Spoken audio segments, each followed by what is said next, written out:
O Evangelho segundo João, capítulo 8, versículo 12, diz a palavra do Senhor. Então Jesus falou outra vez: Eu sou a luz do mundo.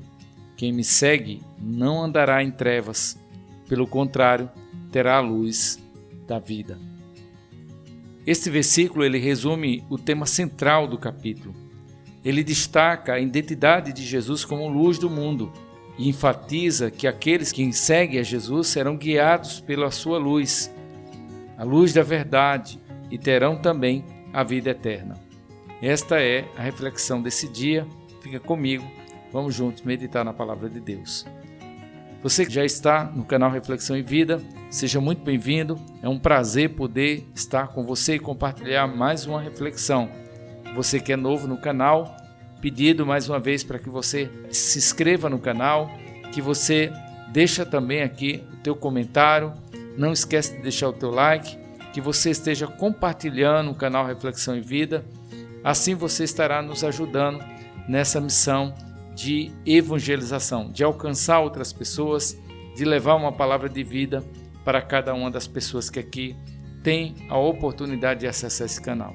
Então seja um agente conosco, participando, colaborando e também encorajando para que possamos continuar com essa preciosa missão. A declaração que nós encontramos aqui nesse texto, ela convida pessoas a confiar em Jesus como seu guia espiritual e encontrar somente nele a esperança de salvação e luz para a sua alma. O capítulo 8 do Evangelho de João narra-nos o episódio em que Jesus está no Templo de Jerusalém e naquele instante Jesus é confrontado pelos líderes religiosos de sua época. Naquele momento, escribas e fariseus, esses homens trazem a Jesus uma mulher que havia sido pega em adultério e eles colocam essa mulher diante de Jesus esperando qual a resposta de Jesus, qual é a reação de Jesus. Os escribas e fariseus, eles fazem isso com o propósito de testar Jesus, buscando encontrar uma razão para que pudessem acusar Jesus. Eles afirmam que, segundo a lei de Moisés, a mulher deveria ser apedrejada até a morte.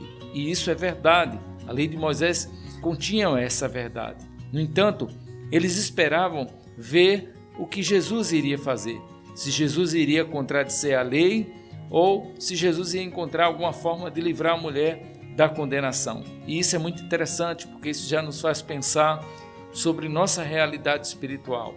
Apesar de sermos perdoados nossos pecados, nós somos perdoados por meio da justiça de Deus. Deus, em seus planos, executou aquilo que é justo. Ele sacrificou o seu Filho para que eu e você pudéssemos ter o perdão. Embora o perdão seja um ato da graça de Deus, seja um favor de Deus para nossas vidas, teve o seu custo. E o custo foi o sangue de Jesus. Então nenhuma pessoa é perdoada por Jesus sem antes que a justiça de Deus seja satisfeita. Em resposta, Jesus ele se abaixa, ele começa a escrever no chão, escreve com o seu dedo, ignorando, de certo modo, a acusação que está sendo feita em favor daquela mulher.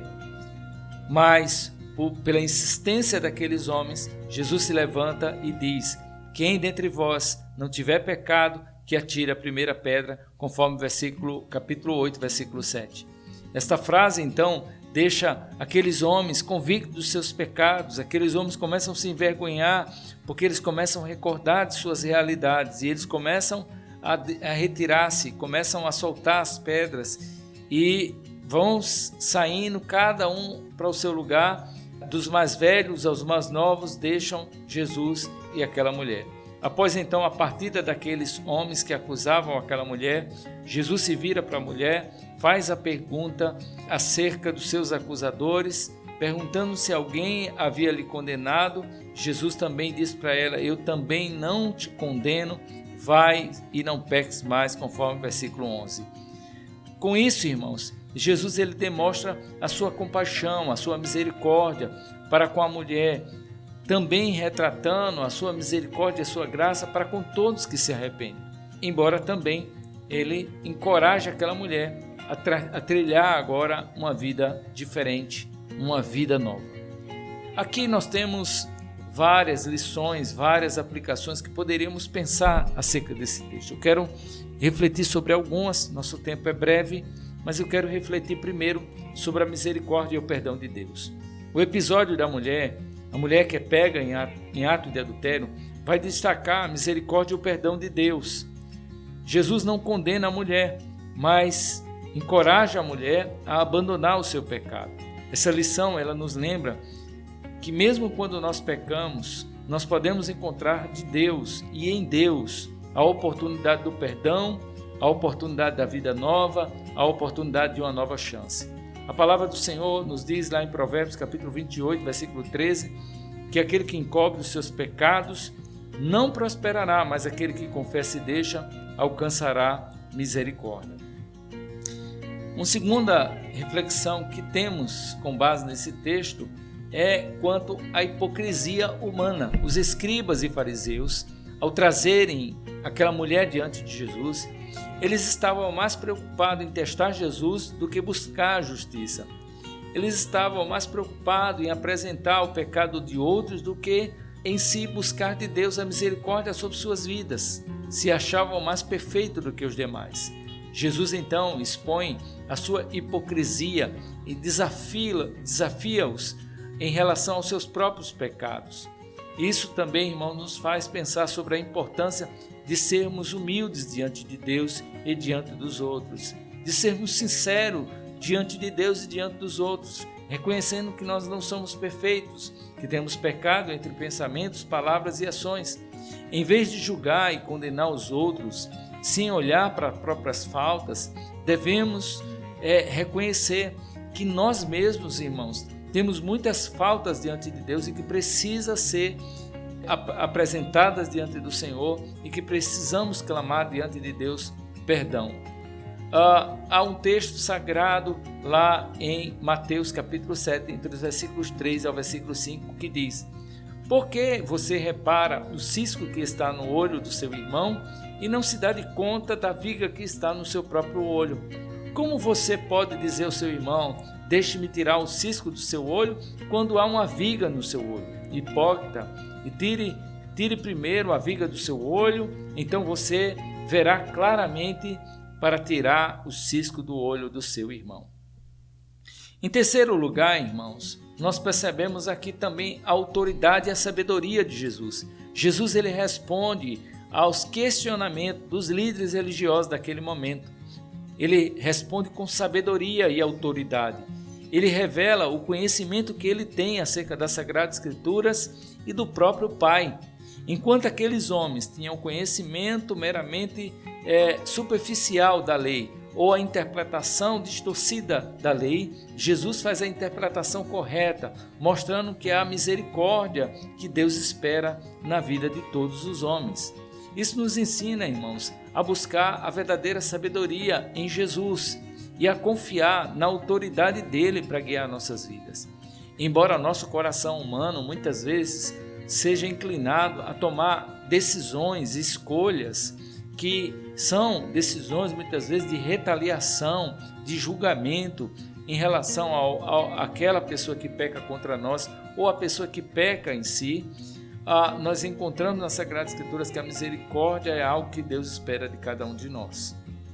Em Mateus capítulo 7, versículo 29, nós encontramos ali os ensinos do Senhor, o momento em que Jesus está ensinando a uma grande multidão e muitas pessoas ficam admiradas porque ele ensinava com quem tem autoridade e não com os mestres da lei. Jesus não está ali meramente para apresentar a lei por si, mas Jesus está ali para fazer valer a lei. Então, irmãos, nós encontramos aqui a autoridade e a sabedoria do Senhor. Em quarto lugar, nós encontramos aqui a importância de não viver no pecado. Após perdoar o pecado daquela mulher, Jesus adverte para que ela vá e não peque mais. Essa lição também destaca para cada um de nós a necessidade de nos afastarmos do pecado. Ainda que pequemos, irmãos, devemos confessar o nosso pecado, como diz a Bíblia, ele é fiel e justo para nos perdoar todos os pecados e nos purificar toda injustiça. Mas devemos nos afastar do pecado e nos esforçarmos para viver uma vida justa, uma vida íntegra diante de Deus, porque isso é louvável diante do Senhor. Efésios capítulo 4, versículo 7 ao versículo 28 diz: não deis lugar ao diabo, aquele que furtava não furte mais, aquele que antes trabalhe, fazendo com as mãos o que é bom, para que tenha que repartir com aquele que tiver necessidade. Em penúltimo lugar, irmãos, quinto lugar, nós temos aqui a realidade de Jesus como luz do mundo. Jesus, ele se apresenta como a luz do mundo. Versículo 8 do capítulo 8, versículo 12. E aqui, irmãos, ele afirma que aqueles que o seguem não mais andarão em trevas. Isso aqui é interessante, porque quando estamos diante de Jesus, nós temos a graça, nós temos a convicção, nós temos a paz de que os passos que agora estamos dando são passos de acordo com a vontade de Deus, porque não estamos mais andando segundo o curso desse mundo. Quem está em Jesus não anda mais em treva, porque tem a luz da vida em seu coração. Essa lição ela nos lembra que Jesus ele é a fonte de iluminação espiritual para nossas vidas. Não há nada que possa nos iluminar, não há nada que possa nos ajudar espiritualmente quanto Cristo. Cristo, somente Ele pode nos ajudar e iluminar-nos a seguir o caminho certo. Então Jesus chama-nos a segui-lo, a acompanhá-lo, a fim de que nós possamos estar seguindo no caminho correto. Por fim, irmãos, eu quero fechar essa reflexão destacando um sexto ponto, pensando, irmãos, sobre a identidade divina de Jesus. Ao afirmar que antes de Abraão existisse eu sou, no versículo 58, Jesus ele revela a sua identidade divina. Jesus revela a sua conexão direta com o Pai. Irmãos, essa declaração, ela enfatiza a preexistência, a igualdade de Jesus com o Pai, mostrando que Jesus não é apenas um profeta, um líder religioso, mas ele é o próprio Deus encarnado que está entre nós. Louvado seja Deus, exaltado seja o nome do Senhor. Somos então desafiados, irmãos, através dessa reflexão, desafiados a ter um olhar mais preciso, a examinar nossas próprias atitudes à luz das Sagradas Escrituras, a buscar, meus amados irmãos, a misericórdia, o perdão de Deus e seguir Jesus, o nosso Salvador, o nosso Senhor, em toda a nossa trajetória. Que Deus abençoe você.